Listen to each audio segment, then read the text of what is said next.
Banakacherla project నిర్మాణాన్ని AP మంత్రి లోకేష్ సమర్థించుకున్నారు. ఈ సందర్భంగా ఘాటైన వ్యాఖ్యలు చేశారు. మిగులు జలాలను వాడుకోవడం తప్ప అని ప్రశ్నించారు. ఆంధ్రాకు ఒక నీతి, తెలంగాణకు ఒక నీత అని ప్రశ్నించారు. అలాంటిది ఈరోజు కావాలని రాజకీయ లబ్ధి కోసం ప్రాంతీయ విద్వేషాలు రెచ్చగొడుతున్నారు. సింపుల్. ఇది మిగులు జలాలు కాదు అని వాళ్ళు చెప్పమనండి. సముద్రంలోకి వెళ్ళే జలాలు కాదు అని వాళ్ళు చెప్పమనండి. నేను సూటిగా ప్రశ్నిస్తున్నా.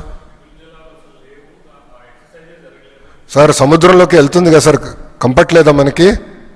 మిమ్మల్ని అడుగుతున్నా, కంఫర్ట్ లేదా మనకి? No 1 second. మనకు కంఫర్ట్ లేదా? మిగులు జలాలు సముద్రంలోకి వెళ్తుంది, నంబర్ 1. నంబర్ 2, ప్రాజెక్ట్ ఎక్కడ కడుతున్నాం? తెలంగాణ భూభాగమా, ఆంధ్ర భూభాగమా? ఆంధ్ర భూభాగం. ఆంధ్ర ఎక్కడుందండి? ఆఫ్టర్ తెలంగాణ కదండి. కృష్ణా గోదావరిలో ఆంధ్ర కమ్స్ లిటరలీ టేల్ అండి. ఆంధ్ర రాష్ట్రం తర్వాత ఇంకే రాష్ట్రం లేదు, సముద్రం ఉంది మనకి. కరెక్ట్. ఇక్కడ కడితే వాట్ ఈస్ ద ప్రాబ్లం? సముద్రంకి వెళ్ళే నీళ్ళు మేము ఆపుతున్నాం. మళ్ళీ కాళేశ్వరం ఎందుకు కట్టారు వాళ్ళు? స్టడీ చేసి కట్టారా?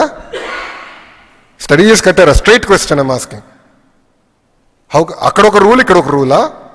అంటే ప్రాంతీయ విద్వేషాలు రెచ్చగొడతాం కాదండి. ప్రాంతీయ విద్వేషాలు రెచ్చగొట్టి రాజకీయ లబ్ధి పొందాలనే కదా వీళ్ళ స్ట్రాటజీ. ఇది ఐ విల్ యాక్సెప్ట్ దట్. ఎందుకు ఒప్పుకోవాలి? మేము మాట్లాడతాం. We have right to talk. Telugu వాళ్ళ కోసం ఉందండి Telugu Desam party. We have right to talk. వాళ్ళకు ఒక నీతి, మాకు నీతి. అంటే ఇక్కడ ఆంధ్రాకు ఒక నీతి, తెలంగాణ ఒక నీతి. కరెక్ట్ కదా. తెలుగు వాళ్ళ కోసం ఒకటే ఉండాలి. మిగులు జలాలు నీళ్ళు సముద్రంలోకి వెళ్తుంటే ఆంధ్ర భూభాగంలో కడుతున్నాం. ఓకే, నీళ్ళు రాలేదు, ఏమవుతుంది? ప్రాజెక్టుకు డ్రైగా ఉంటుంది. ఒక సంవత్సరం 2 సంవత్సరాలు డ్రైగా ఉండొచ్చు, అంతే కదా. అంతేగాని తెలంగాణ నీళ్ళు మేము ఎక్కడ తీసుకోవట్లేదు కదండి. ఆంధ్ర రాష్ట్రం తెలంగాణ నీళ్ళు తీసుకోవట్లేదు కదా.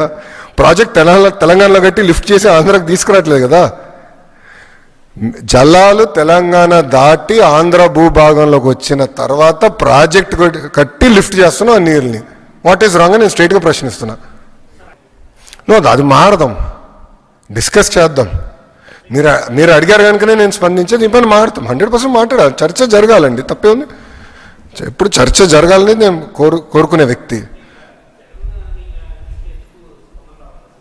అది మీరు వాళ్ళని అడగాలి, నన్ను అడుగుతాం స్వామి.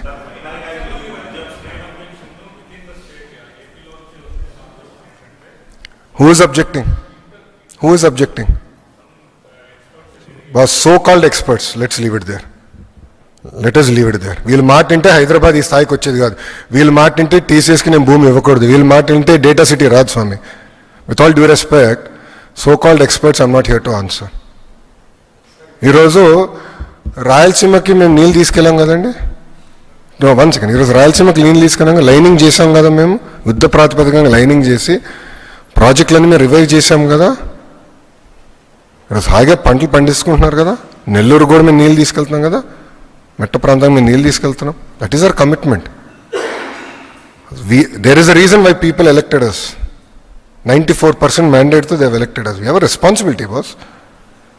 వీళ్ళందరూ మాటలంటే ఇంకేం పనులు చేయలేం మనం. అక్కడ ఇంట్లో కూర్చోమంటారు వీళ్ళందరూ. I'm very clear on my subject. చాలా స్టడీ చేసాం, చాలా హోంవర్క్ చేసాం. అసలు నదుల అనుసంధానం is most important for the country. మన సముద్రంలోకి ఒక్క చుక్క నీరు కూడా వెళ్ళకూడదు. We have to protect our water boss. యుద్ధాలు జరుగుతున్నాయి నీళ్ళపైన. ఆల్రెడీ నీళ్ళ కోసం యుద్ధాలు జరుగుతున్నాయి. సముద్రంలోకి పోయే నీళ్ళు నేను ఆపుతున్నా స్వామి. లిటరలీ సముద్రంలోకి వెళ్ళే నీళ్ళు నేను ఆపుతున్నా. What is their problem? వాళ్ళ నీళ్ళు, ఎవరి నీళ్ళు నేను దోచుకోవట్లేదు. ఇది దేవుడిచ్చిన వరం. గోదావరి మిగిలిన జలాలు మేము ఆపుతున్నాం. ఇప్పుడు కృష్ణాలో కూడా వరద వచ్చింది కదా, మొత్తం లిఫ్ట్ చేసాం. ఆల్మోస్ట్ 80% ఫిల్ అయినాయి మన ప్రాజెక్ట్స్ అని. ఆ రిజర్వాయర్స్ అని ఇంకా 20% పెండింగ్, అది కూడా ఫిల్ చేస్తాం మేము. ఇక్కడ కూడా ఇప్పుడు నీళ్ళు వెళ్తుంది. నేను ఈరోజు వచ్చినప్పుడు కూడా బాధపడే, సముద్రంలోకి నీళ్ళంతా వెళ్తుంది కదరా, ఏదో చేయాలి బాధ కలిగింది.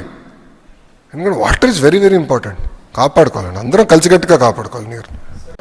ఎవరైతే ఆంధ్ర రాష్ట్ర బ్రాండ్ని దెబ్బతీసడానికి ప్రయత్నిస్తున్నారో వాళ్ళు ఎవరిని మేము వదిలిపెట్టాం. చాలా కఠినంగా తీసుకుంటాం. ఎందుకంటే ఒక్కసారి బ్రాండ్ పోతే ఎవరు రారండి. ఇప్పుడు ఆంధ్ర రాష్ట్రం అంటే అనుభవం ఉన్న వాళ్ళు కానివ్వండి, గౌరవ ముఖ్యమంత్రి గారు తెలిసిన వాళ్ళు, వాళ్ళంటే నమ్మరు. కానీ కొత్త కంపెనీ, ఒక స్టార్టప్ కంపెనీ, ఇప్పుడు ఈరోజు ఏమైంది, స్టార్టప్ కంపెనీస్ 1 బిలియన్ నుంచి 100 బిలియన్ వాల్యుయేషన్కి వెళ్ళిపోతున్నాయి. అలాంటి కంపెనీస్ పట్టుకురావాలని వాళ్ళకి డౌట్ వస్తుంది కదా.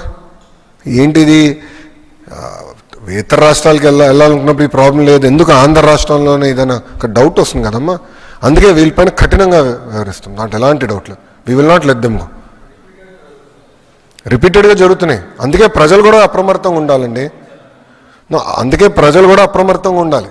గతంలో ఆర్బీఐ, సెబీ వీళ్ళందరికి పంపించారు, ఇప్పుడు ఏకంగా సింగపూర్ ప్రభుత్వానికి మొత్తం ఆల్ మినిస్టర్స్, ఆల్ సెక్రటరీస్ పంపించారు. మళ్ళీ నిన్న కోర్టులో కేసేశారు. ఒక లిక్కర్ కంపెనీ 400 కోట్ల బంగారం ఇప్పుడు ఉంటుందండి. అది రా మెటీరియలా మద్యానికి బంగారం 400 కోట్లు అంటే మాకున్న ఇప్పటివరకు బయటకు వచ్చింది. ఇంకెంతుందో ఇంకా 5 సంవత్సరాల రికార్డులు కదా, టైం పడుతుంది. 400 కోట్ల రూపాయలు విలువైన బంగారం ఒక లిక్కర్ కంపెనీ కొనింది అంటే ఎవరికి వెళ్ళిందా బంగారం? Simple question.